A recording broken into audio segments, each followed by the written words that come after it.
You've seen it before. One person opens their mouth and the whole room tilts toward them. They say a few simple sentences, nothing flashy, and yet everyone listens. People remember their words hours later on the drive home. And then there's you. You try harder. You add more detail, more jokes, more energy. You talk and talk, but halfway through your sentence, their eyes drift to their phone, the door, the next distraction. They nod politely, but you can feel it. You're saying more, and somehow it's landing less. You start to wonder, what's wrong with me? Do I need to be louder, smarter, more impressive? Am I just not interesting enough? But what if the real problem isn't your voice, or your vocabulary, or your IQ, but your relationship with attention itself? The modern world teaches you to add, talk more, overshare more, sell yourself more, be constantly on, fill every silence so no one thinks you're awkward, perform, perform, perform. The Stoics saw it differently. For them, attraction wasn't addition, it was subtraction. Not, how can I add more glitter to myself so people notice me?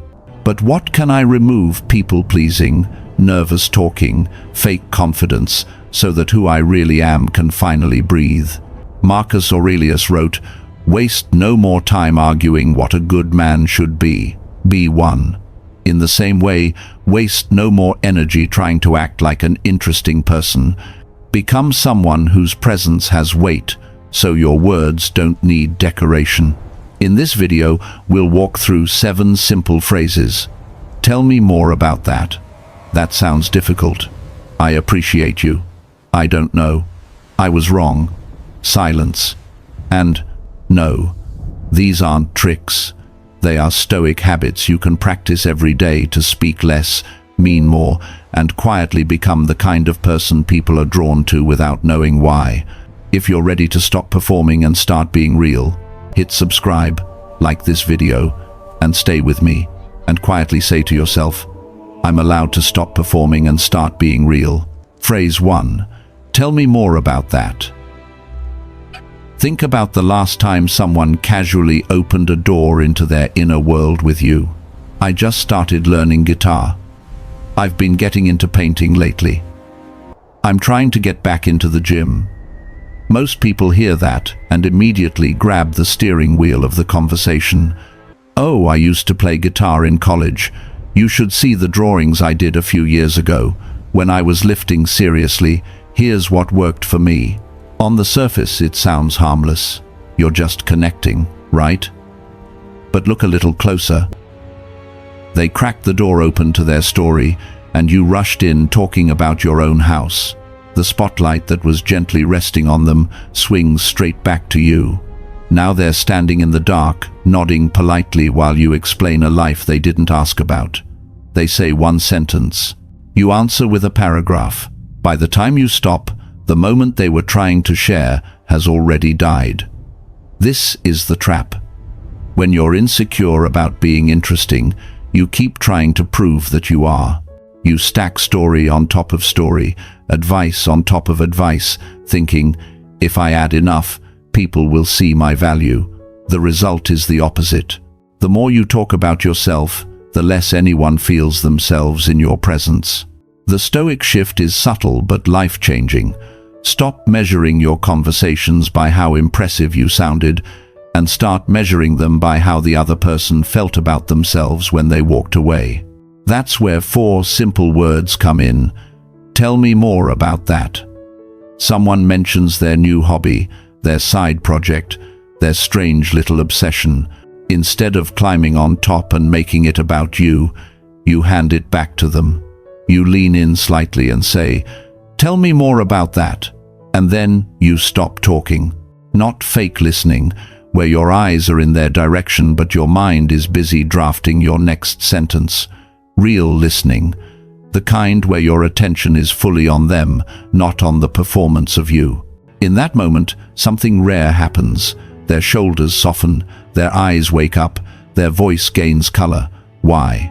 Because most people spend their entire life surrounded by half-listeners, people who treat their words like background noise, while they wait for a turn to speak.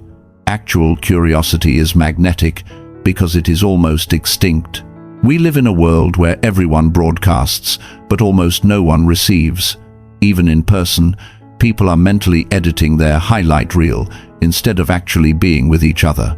So when you meet someone who doesn't try to grab the mic, who doesn't interrupt with, "Same here, let me tell you," their presence feels different.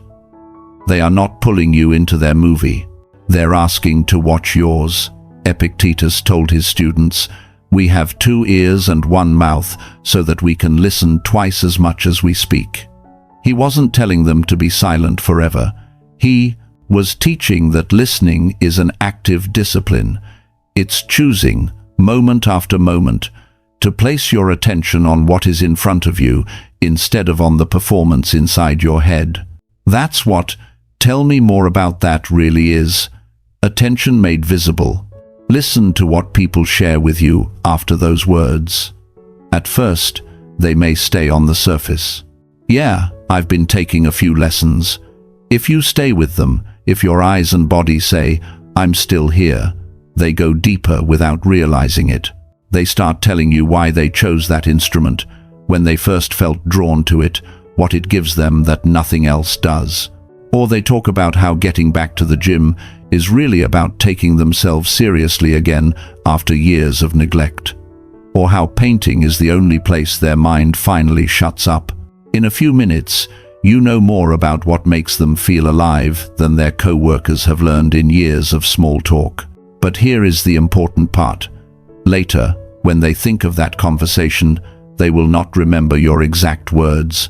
They will remember how they felt telling their story in front of you. Not, "Wow, that person was so fascinating," but "I felt strangely interesting when I was with them." That feeling makes people want to come back. You become the person they look for at the gathering, not because you always have the best stories, but because you create a rare kind of space, one where they don't have to fight for a turn, don't have to impress, don't have to compress their soul into a soundbite. They just get to exist, and someone actually cares. For the next 3 days, try this as a quiet experiment. Anytime someone shares even a small piece of their world, a hobby, a plan, a worry, pause your urge to jump in with your own experience. Let your first response be, "Tell me more about that." Then be brave enough to let the silence after that sentence belong to them. Watch what happens in their eyes. Watch how their posture changes when they realize you're not just collecting information to talk about yourself later, you're actually there with them. At the end of the day, ask yourself a different question than usual. Not, "Was I interesting?" but, "Did I make anyone feel interesting today?" People don't fall in love with your stories, they fall in love with how you make their story feel important. Today, choose to be genuinely interested, not just interesting. Phrase 2. That sounds difficult. Think about how most conversations go when someone finally lets their guard down around you. They say, "Work has been overwhelming lately," or "My relationship is a mess right now," or quietly, "I'm just exhausted." There's a small tremor under their words. This isn't small talk. This is them shifting the weight on their shoulders, just enough to show you they're carrying something heavy. And almost without thinking, you flip into expert mode. Have you tried planning your week better? Honestly, just leave them. It's not that hard. You're telling them, "This thing you've been carrying for months, I solved it in 5 seconds in my head." You didn't give them wisdom, you gave them shame. Sometimes you don't even give advice. You give comparison. At least you still have a job. At least you're not sick. At least they didn't leave you. Those phrases sound positive, but what they really say is, your pain doesn't deserve to be as big as it feels to you. You're not reducing their suffering, you're reducing their right to feel it. Imagine it like this. They've been walking around with a heavy sandbag on their back. Just saying it out loud to someone who actually listens would already make it a little lighter. But instead of standing beside them and saying, "Yeah, that looks heavy," You stand in front of them and say, "Just put it down, what's the big deal?" And without realizing it, you quietly drop another bag on top of theirs with a label that reads, "I must be weak if this is hard for me." Most people are not looking for a hero to fix their life when they open up. They're looking for a human who lets them be honest about how much it hurts. This is where 3 simple words matter. That sounds difficult. You're not minimizing. You're not analyzing. You're not rushing to the moral of the story. You're simply acknowledging that what they are going through is hard, at least for them, from where they stand. Stoicism is often misunderstood as emotional coldness, a kind of "just toughen up, it's not that bad." But that's not what the real Stoics taught. Marcus Aurelius wrote, "Be tolerant with others and strict with yourself." Notice the order, tolerant with others. He didn't say, "Be strict with everyone, including yourself." He knew that other people's struggles are not your training ground for discipline. They are your training ground for compassion. When someone shares their pain with you, they are not inviting your inner drill sergeant. They are inviting your presence. That sounds difficult. Gives them permission to feel what they already feel without having to defend it, justify it, or shrink it to make you comfortable. It tells them, "You're not crazy for strong, finding this hard." And something subtle happens when shame loosens its grip. The brain stops wasting energy pretending it's fine and starts having energy to think clearly.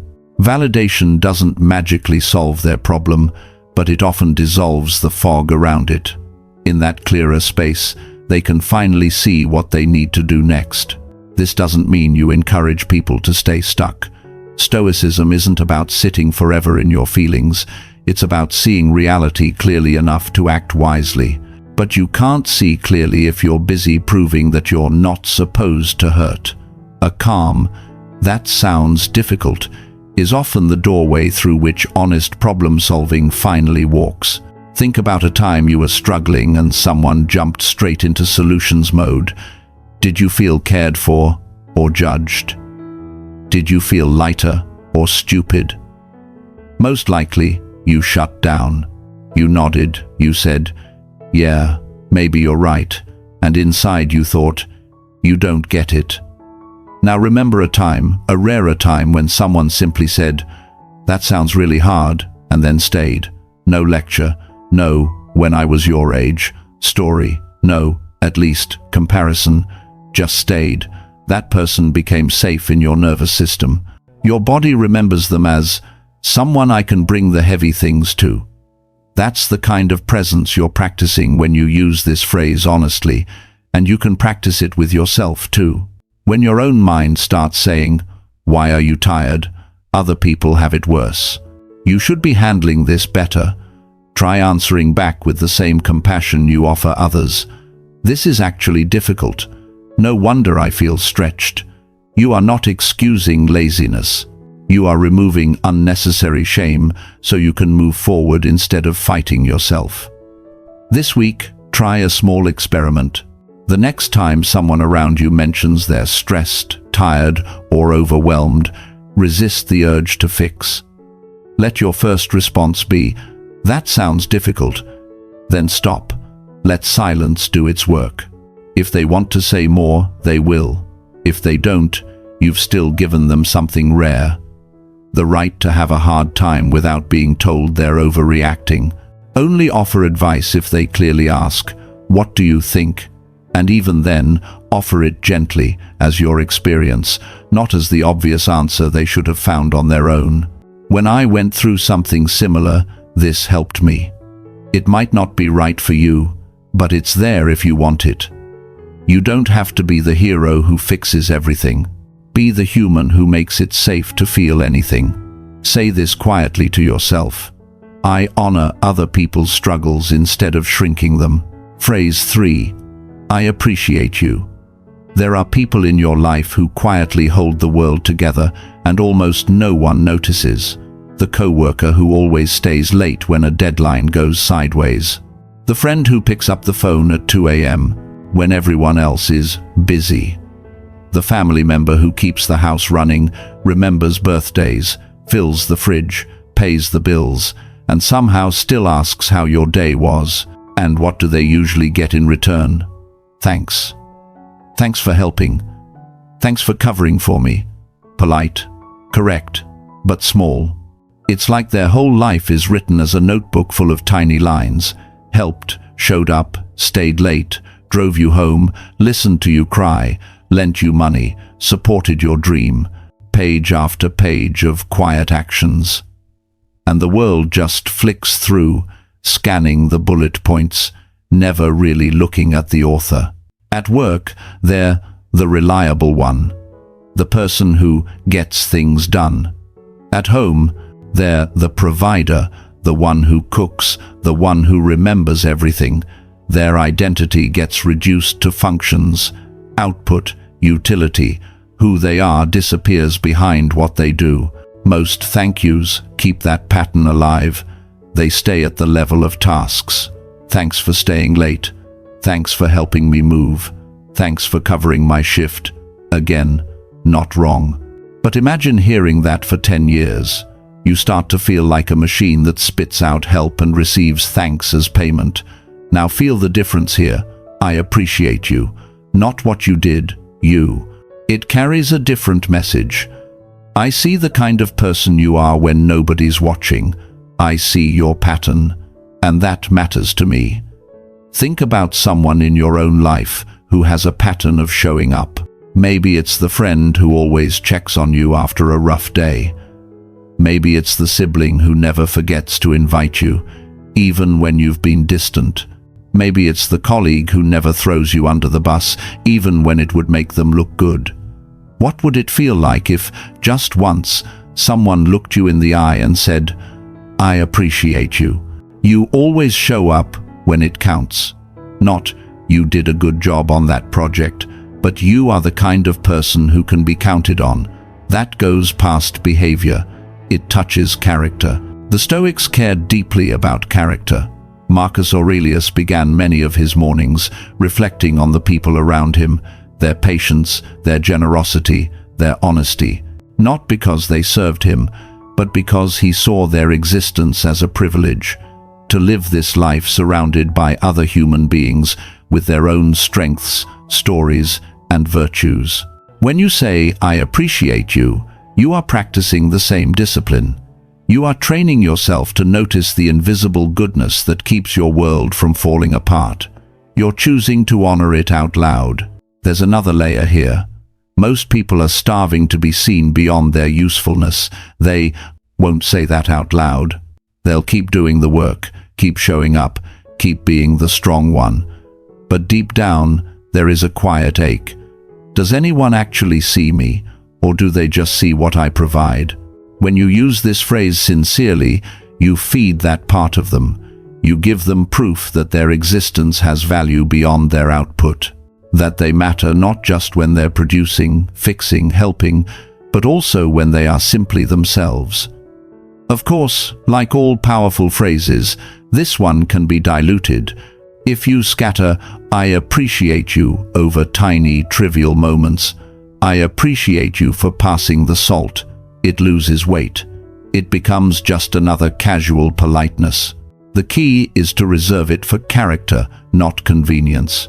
When someone shows up again, when their pattern reveals something solid about who they are, that's when I appreciate you belongs. Your colleague stays late for the 3rd time this month, not because they have to, but because they care about the work and about the team. You could say, thanks for staying.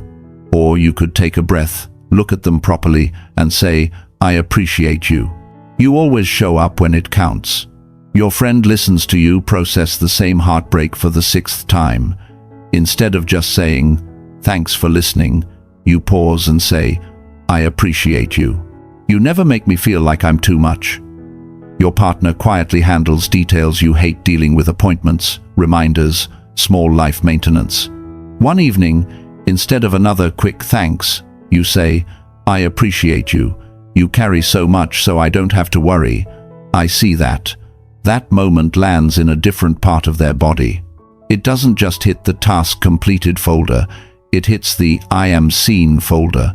And here's what's beautiful. You don't just give them something, you also train your own mind. You shift from using people unconsciously to recognizing them consciously, from moving through life on autopilot to moving through life in gratitude. The Stoics knew that gratitude isn't just a feeling, it's a practice, a way of aligning your mind with reality, the reality that nothing you enjoy is guaranteed and no one around you is permanent. To appreciate someone now is to stop acting like they're just part of the furniture of your life. So, here's a simple practice for you.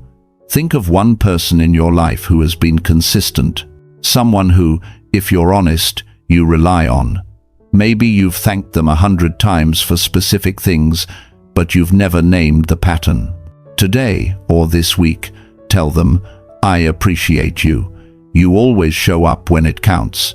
You don't need to make a speech. You don't need to wait for a dramatic moment. Just say it once, clearly, while you're both still enough for it to land. Watch their face when you say those words. Sometimes they'll laugh it off. Sometimes they'll go quiet. Sometimes their eyes will soften in a way you've never seen before.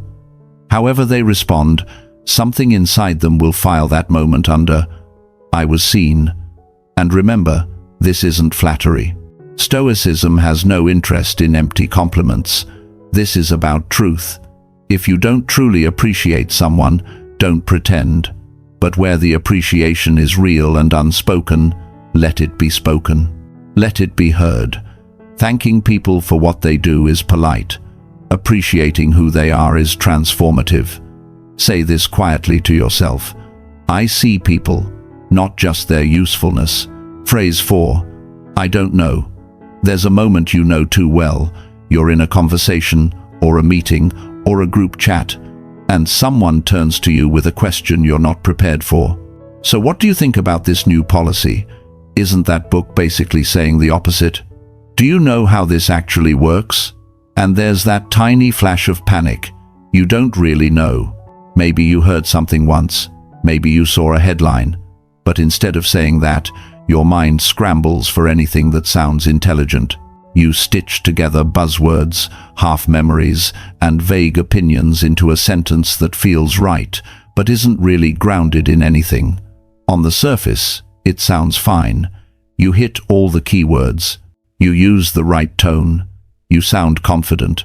But underneath, there's a hollowness. You can feel it. And often, so can they. It's like building a wall out of hollow bricks. From a distance, it looks solid. It stands straight. It occupies space. It gives the impression of strength. But the integrity isn't there. One strong push, one real question, and you feel the whole thing wobble. Every time you pretend to know something you don't, you're not just risking being found out in that moment. You're quietly weakening the foundation your words stand on. You're training yourself to choose image over truth. The Stoics would see that as a dangerous trade. Socrates, one of the greatest influences on Stoic thought, is famous for saying, I know that I know nothing. That wasn't fake humility. He wasn't playing a game to appear wise. He was pointing at a deeper kind of intelligence, understanding the limits of your own mind. Insecure people need to appear knowledgeable about everything. Confident people are comfortable being learners. When you're not secure in your own worth, every I don't know feels like a threat. It sounds like, I'm not good enough, I'm behind, people will think I'm stupid, so you perform knowledge instead of pursuing it. But watch what happens when someone truly grounded says, I don't know. Same situation. They're asked a question outside their depth. They pause. They check in with themselves. And instead of grabbing for impressive noise, they say calmly, I don't know. No apology, no self-insult, no nervous laugh. Just a simple, honest statement. What do you feel around that person? You don't think, wow, they're ignorant. You think, if they're that honest about what they don't know, I can probably trust them when they say they do know. Their "I don't know" gives their "I know" weight. This is where "I don't know" becomes a Stoic practice, not a weakness. It separates your ego from reality.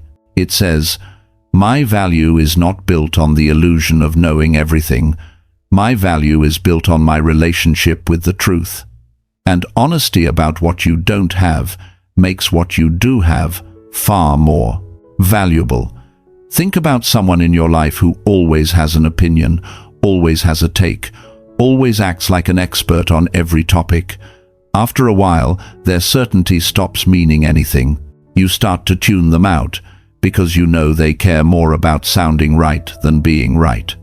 Now think of someone who speaks less, but when they do speak, it's clear they've thought deeply. When they say, "I'm not sure," you respect them. When they say, "Here's what I know," you listen. The difference isn't IQ, it's integrity. Stoicism is about living in alignment with reality as it is, not as your ego wishes it were. Saying, "I don't know," is one of the simplest ways to practice that. You are admitting the reality of your limits in that moment. You are choosing truth over performance. And here's the powerful twist. "I don't know" doesn't have to be the end of the sentence. It can be the beginning. "I don't know, but I'd like to learn." "I don't know. Want to figure it out together." Now you're not just honest, you're also open. You're turning a moment of potential embarrassment into a doorway for curiosity, collaboration, and growth.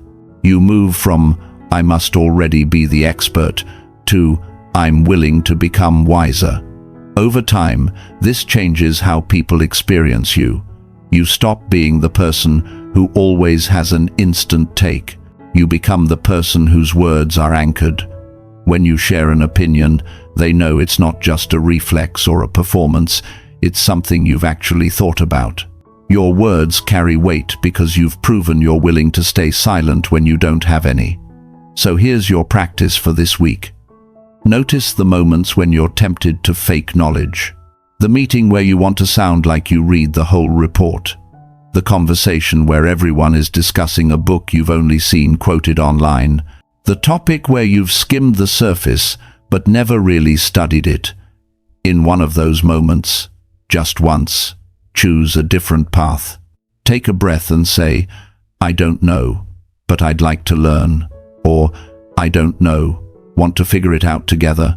Feel what happens in your body after you say it. The fear, yes, but also the relief. You didn't have to juggle a lie. You didn't have to carry the hidden tension of pretending.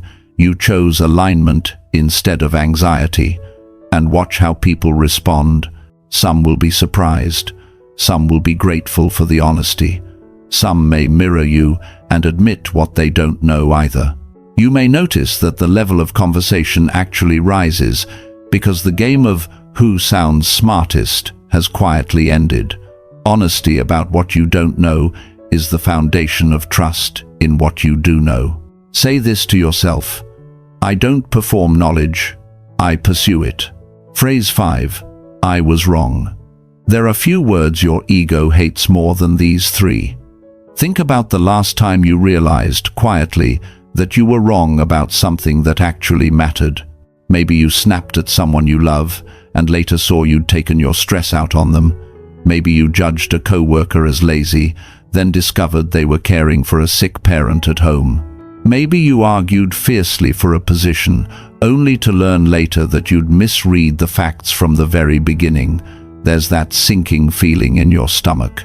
A crack opens between who you thought you were in that moment and what you just realized about your behavior, and almost instantly, the ego rushes in with a paintbrush. It wasn't that bad. They were being sensitive. I only did that because I was tired. Anybody would have reacted that way. Instead of facing the crack, you start painting over it. On the surface, the wall looks good again, smooth, unbroken. You keep your image of being reasonable, fair, always justified. But underneath, the crack is still there. And if you keep painting over crack after crack after crack, one day the whole wall gives way. That's what unchecked ego does to relationships. to trust, to your own character. Every time you choose justification over honesty, you're saying, my image of being right is more important than the reality of what I did.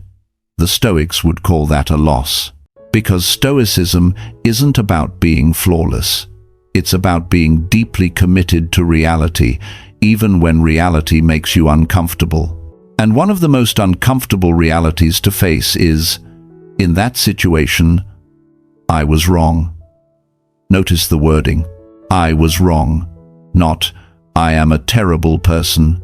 Not, I'm always a screw-up. You're not collapsing your entire identity into one mistake. You're doing something much more mature and much more difficult, naming where your behavior missed the mark and taking responsibility for it. There's a huge difference. Shame says, I am bad, so I might as well hide. Ego says, I can't be bad, so I must defend. Character says, I did something wrong. I can own it, and I can change. When someone never apologizes, never admits fault, never says, I was wrong, you feel it. You walk on eggshells around them, because you know that if something goes off in their world, the blame will never land on them. It will land on you, or someone else, or circumstances. You don't feel safe with a person like that. Not truly. You can't be fully honest. There's always a little voice in the back of your mind saying, if I upset them, I will pay for their ego. Now contrast that with someone who can come back to you, look you in the eye, and say, I was wrong about that. I'm sorry. No excuses. No. I only said that because... No laundry list of your flaws to balance out theirs. You don't respect them less, you respect them more. Because they just showed you that the truth is more important to them than being right. They showed you that your feelings matter enough for them to humble themselves. They showed you that you don't have to be perfect around them because they're not pretending to be perfect either. You feel safer with that person, not weaker. The Stoics never denied that they made mistakes. They saw mistakes as raw material. Seneca wrote about treating each day as a chance to review where you fell short, not to beat yourself up, but to adjust your course. The goal wasn't to preserve a flawless image. The goal was to keep growing in wisdom and virtue. Every time you say, I was wrong sincerely, you are choosing character over ego. You're choosing long-term trust over short-term comfort. It might feel like you are shrinking in that moment, but in the other person's eyes, you are actually growing. You're expanding their belief in you. You're proving that your integrity is not a performance, for when you're winning, it's a standard you apply, even when you're caught off guard. Of course, your ego will try to negotiate. I'll apologize, but I'll also explain why they pushed me to that point. I'll say sorry, but I'll make sure they know what they did too. I'll admit I was wrong, in a way that makes me still look mostly right. That's just more paint over the crack. A clean, I was wrong about that, I'm sorry, is like taking a knife to the excuses your ego hides behind. It exposes the damaged part of the wall so you can actually repair it. Think of one situation recently where you might have been wrong. Maybe you raised your voice when you didn't need to. Maybe you shut someone down without really hearing them. Maybe you talked about someone behind their back, and now you see that it was unfair. Instead of replaying the scene to justify yourself, try this. Picture yourself walking back into that moment now calmer, clearer, and saying, I've been thinking about what happened. I was wrong about that. I'm sorry. That's it. No, but, no, if you hadn't. No, I was wrong, but you were worse. Just owning your side of the street. You can't control if they accept it. You can't control how they respond. Sometimes they're not ready. Sometimes they're still hurt. That's their path. Yours is to live truthfully, even when it stings. And here's something we don't talk about enough. Practicing I was wrong with yourself. How many times have you stubbornly held on to a belief, a habit, or a story about who you are because admitting you were wrong about yourself felt terrifying. "I was wrong. I can change," is one of the most powerful sentences you can say in your own head. It's the turning point between being trapped in an old version of you and becoming someone new. From a Stoic perspective, the worst failure is not being wrong. The worst failure is refusing to learn because your pride is louder than your love for the truth. So, this week, don't just think about this phrase, use it. If there's someone you owe an apology, consider sending a short message or having a short conversation. "I've been thinking about what happened. I was wrong about that. I'm sorry." No extra decorations. Let the simplicity carry the weight. And when you catch yourself mid-excuse, mid-justification, mid-ego defense, pause and ask, is this really about protecting my values or just protecting my image? Because owning your mistakes doesn't shrink you in people's eyes. It grows you in their trust. Say this quietly, almost like a promise to yourself. I am strong enough to say, I was wrong. Phrase 6. Silence. There's a certain kind of moment that makes you squirm inside. You're in the middle of a conversation. The words run out for a second. No one is talking. No notification pings, no background noise to cover it, just a few seconds of nothing. And in that tiny gap, your mind panics. Say something. Anything. A joke. A random observation. A story you've already told twice. It doesn't matter if it's meaningful, just fill the space so it doesn't feel awkward. So you talk. You reach for the nearest thought, string it into a sentence, and push it into the silence like stuffing paper into a crack in the wall. For a moment, you feel relief. The silence is gone. But if you look closely, you'll notice something else. The more you talk just to fill space, the more your words start to sound like background noise. People get used to you as a constant stream of sound, harmless, ignorable, always there. You become the verbal equivalent of a buzzing fluorescent light. Now, imagine something different. Think of a flickering neon sign outside a shop, bright, loud, always demanding attention. Then think of a single candle in a dark room, steady, quiet, drawing people in without shouting. Most of us are trying to be neon in conversation. We're afraid that if we're not constantly shining, we'll disappear. But the presence you're really longing for feels more like a candle. That's what inner stillness is. It's not the absence of noise around you. It's the absence of panic inside you when there is no noise. The Stoics weren't afraid of silence because they had trained themselves to sit with their own thoughts, their own fears, their own pain. They weren't constantly running from their inner life into the distraction of chatter. They had already sat in the dark with themselves and realized they could survive it. When you're at peace with your own mind, you don't need conversation to be constantly moving to feel safe. Silence before you speak is not dead air. It's cooking time. It's the moment where your thoughts finish forming, where your emotions settle enough that you're not just reacting. When you give your words that space, they come out clearer, cleaner, and fewer. People feel the difference. Watch someone who is comfortable with silence in a group. They're not checked out.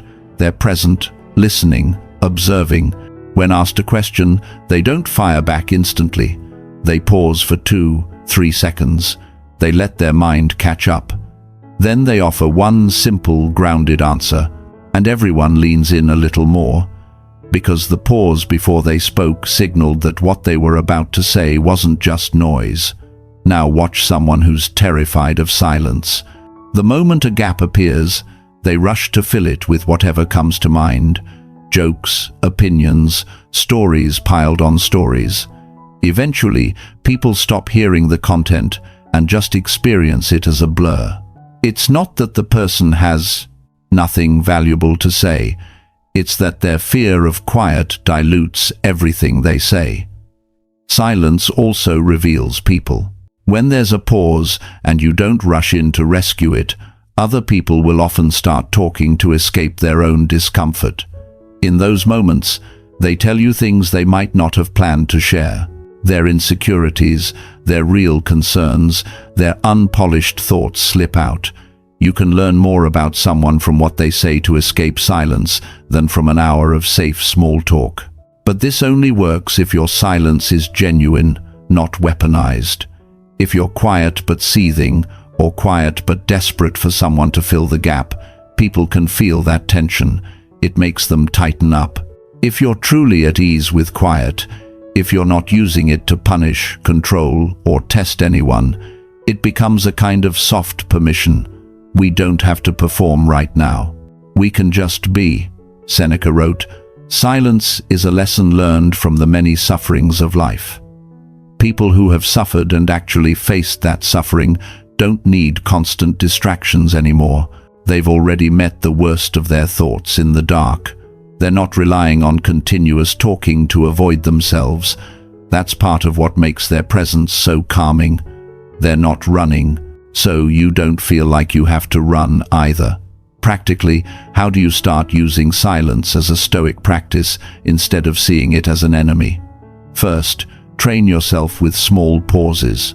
When someone asks you a meaningful question about your opinion, your feelings, your plans, let there be a 2 or 3 second gap before you answer.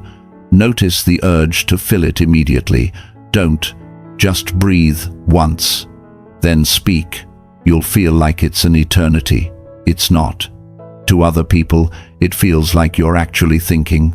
Second, give yourself experiences of shared silence that aren't loaded with anxiety. Sit with a friend or someone you trust at a cafe and let there be a few moments where you're both just watching the street, sipping your drink, not forcing conversation. It will feel strange at first. Then, slowly, it will start to feel relieving. You don't have to keep earning your right to be there with words. Your presence is enough. Over time, as you stop fearing silence, something shifts. You talk less, but what you do say carries more of you inside it. You're no longer speaking to avoid discomfort. You're speaking because you actually have something to add. You don't need to be the loudest person in the room. You don't need to be constantly interesting. You need to be real, and you need to be there, fully there, even when your mouth is closed. When you stop fearing silence, your words stop sounding afraid. Say this quietly and let it settle in your nervous system. I don't need constant noise to feel okay. My calm is my strength. Phrase 7. No. There's a pattern you might recognize in your own life. Someone asks you to help with a project you don't care about. A friend invites you to an event you're already dreading. A relative expects you to drop everything again for a favor they could easily ask someone else to do. Inside, something says, "I don't want to." But out of your mouth comes, "Yeah, sure. Of course. Yeah, no problem." You smile. You add it to your calendar. You tell yourself you're just being kind, helpful, a good person. But as the days fill up, your body starts to tell a different story. Your schedule is full. Your energy is drained. Your life feels strangely empty because you gave your time to everyone else's priorities and left none for your own. Think of your life like a backpack with a hard limit. Every yes you say is a stone dropped inside. Some stones are beautiful, time with someone you love, work that matters to you, a project that aligns with your values. Those stones are worth their weight. But many of the stones you pick up aren't like that. They're obligations you didn't want, social events you dreaded, extra tasks you agreed to out of guilt, fear, or habit. Alone, each one feels small. Together, they become crushing. And here's the harsh truth. When your back finally gives out under the weight, no one else will feel the pain for you. They might be surprised. They might even say, "You should have said something." But they cannot carry the consequences in your body, in your nervous system, in the years you spent living a life built on other people's expectations. The person who always nods along with the world eventually ends up collapsing alone. From a Stoic perspective, this isn't noble, it's careless, not because other people don't matter, but because your life does too. Your time, your energy, your attention are finite resources. Wasting them isn't kindness, it's negligence. Epictetus said, "First learn the meaning of what you say, and then speak." Every time you say yes, you're not just making a sound, you're spending something. You're spending an afternoon you'll never get back, an evening of rest, a slice of your focus that could have gone to something that actually moves your life forward. If you never say no, your yes becomes meaningless. It's no longer a real choice, it's just your default setting. People who can't say no often believe they'll be loved more for it. If I'm always available, always helpful, always accommodating, people will value me. But in reality, the opposite happens. When you say yes to everything, people don't think, "What a strong, generous person." They think, often unconsciously, their time must not be that valuable. They'll say yes no matter what. Your presence becomes cheap, not because you are cheap, but because you've never put a boundary around it. Now watch someone who can say no clearly and calmly. They're asked to join another committee, help with another favor, show up to an event they don't have space for. They pause, they actually consider it, and then they say, "No," or "No, I can't take that on," not, "Sorry, I'm just so busy, maybe if I clone myself, haha," not, "Maybe, we'll see," which is just a slow, guilty no. Not a story about imaginary obligations to make their no more acceptable. Just no. The other person might push back a little. They might be disappointed. But beneath that, something else happens. Respect. Because they just encountered something rare. Someone who knows the weight of their own yes and guards it. When that person later says, "Yes, I'll be there," you know they mean it. You know they chose it. Their presence feels different because it's not automatic, it's deliberate. Stoicism is often associated with self-denial, but at its core, it's about owning what is truly yours to govern. Your choices, your reactions, your time. Saying no is one way of exercising that governance. It's you recognizing, if I give my finite life to this, there is something else I cannot give it to. Every yes to something unimportant is a quiet no to something that actually matters. You just don't hear that second no out loud. There is, of course, a fear under all of this. The fear that if you start saying no, people will leave. That love and acceptance are conditional on your constant availability. That if you stop being the person who always shows up, you'll stop being wanted. But here's the paradox. Boundaries don't push away the people worth keeping. They filter them.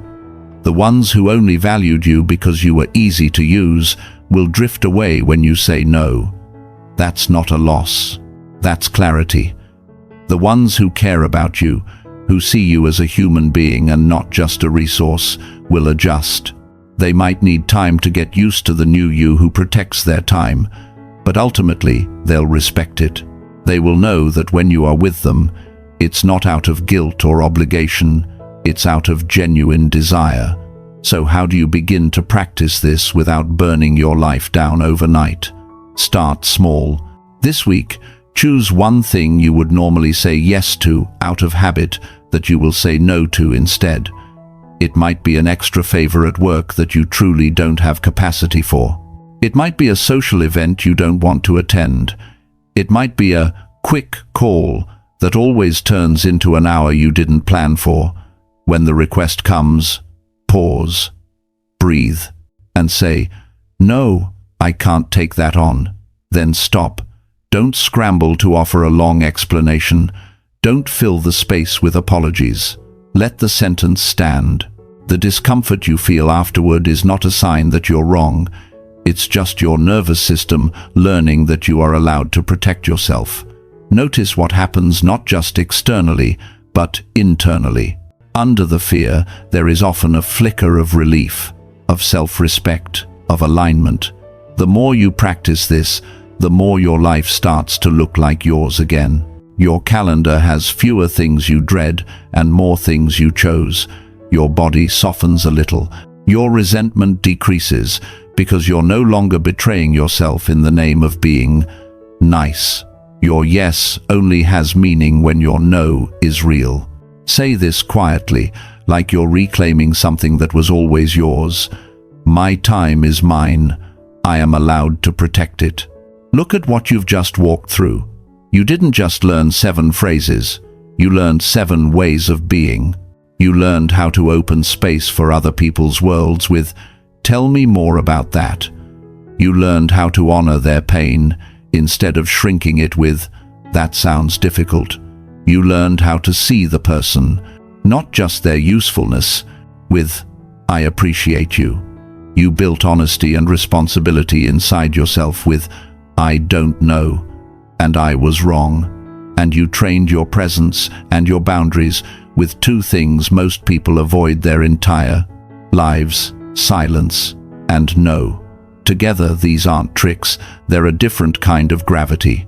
The Stoics understood something your culture often forgets. Attraction isn't addition, it's subtraction.